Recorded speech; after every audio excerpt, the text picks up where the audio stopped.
Bayangkan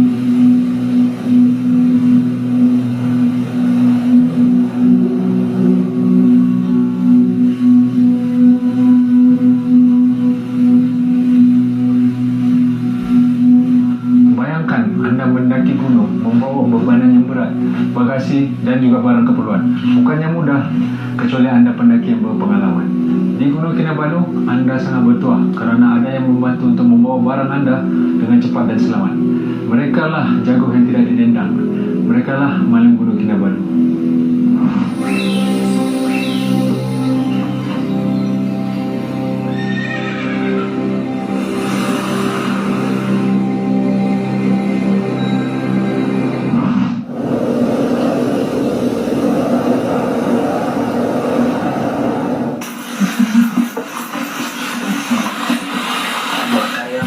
Berdiri pada ketinggian 150 cm dan mempunyai berat 55 kg, beliau adalah Sapinggi bin Lapsau, seorang maling gunung.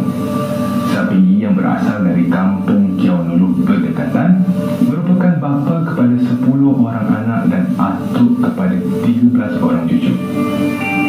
Beliau mula melakukan kerja ini seawal usia 12 tahun. 50 tahun kemudian, pada usia 62 tahun, Sapinggi masih seorang maling gunung.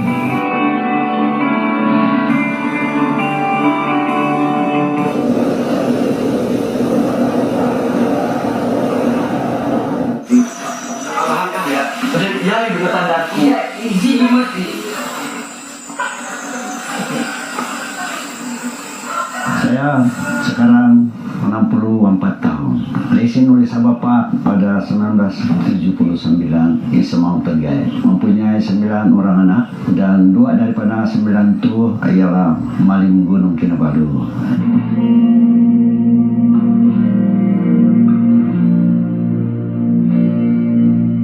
Sapinggi, jauh lagi kan kita mau sampai ke penginapan kita ini?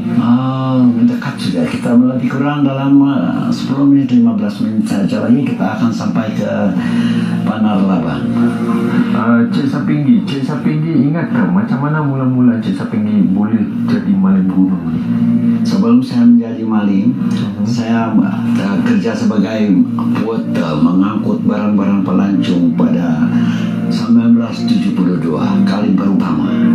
Waktu itu saya berusia 12 tahun.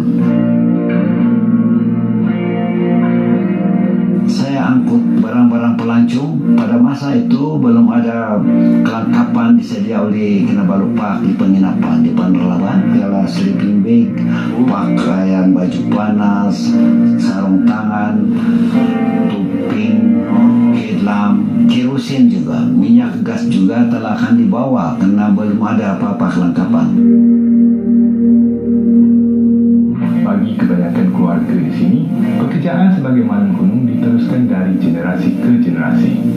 Namun bagi Sapinggi, pekerjaan ini berdasarkan minat semata-mata.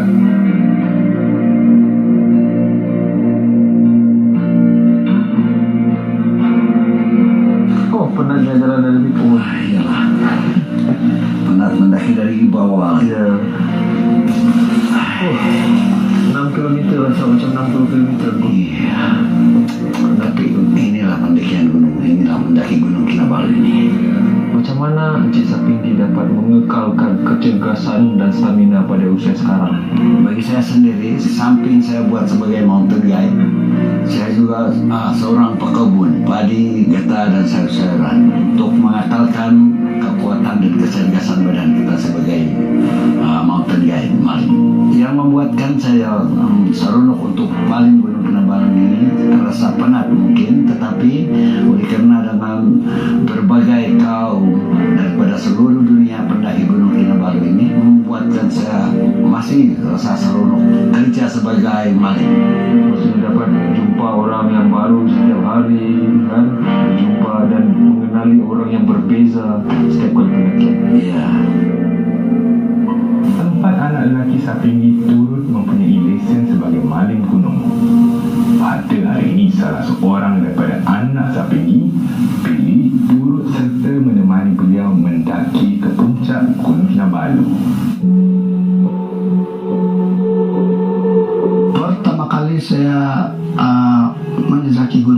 Kinabalu ialah 10 tahun. Sebelum saya menjadi maling gunung ialah menjadi sebagai foto untuk membawa barang untuk pelancong.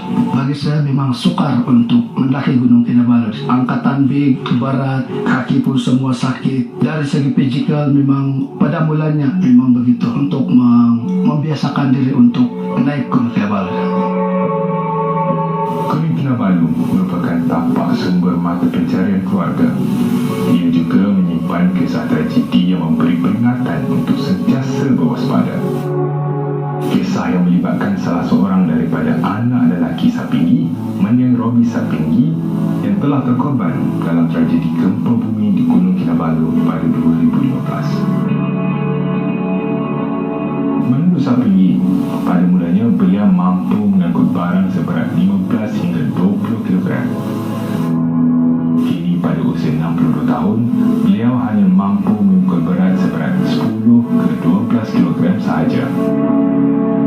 Maling gunung membawa naik keperluan pendaki dan rumah rehat di laban rata seperti bekalan makanan, bagasi, peralatan dapur, ini termasuk tong gas dan peti sejuk mini.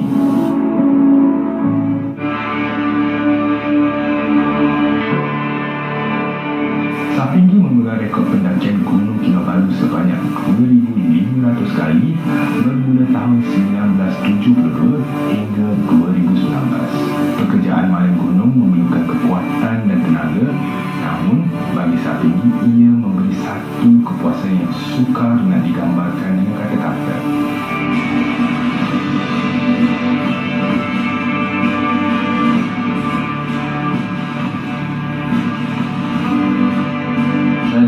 Cik Sapinggi mempunyai 2 orang anak yang masih bekerja sebagai maling gunung. Jadi apa harapan Cik Sapinggi di atas legasi yang ditinggalkan oleh Cik Sapinggi kepada anak-anak Cik Sapinggi yang bekerja sebagai maling gunung? Kepada anak saya yang bekerja sebagai maling, semoga mereka pun akan menjalankan kerja sebagai maling seperti mana yang saya buat. Kalau mereka ingin meneruskan lagi kerja maling dan kerja yang betul, saya akan wariskan kerja sebagai maling kepada mereka. Dalam pikiran perancangan maupun berpikiran akan berusaha, tetapi sebelum saya berusaha, saya akan coba meneruskan kerja dengan anak-anak saya yang telah saya wariskan. Semoga mereka boleh ikuti jejak-jejak yang telah saya buat sebagai maling Gunung Kinabalu kepada mereka. Himalaya mempunyai orang Sherpa yang pantas dan cekap mendaki Gunung Everest. Kinabalu pula mempunyai badan Kinabalu yang cekap dan gagah mendaki. Mereka lah maling Gunung Kinabalu.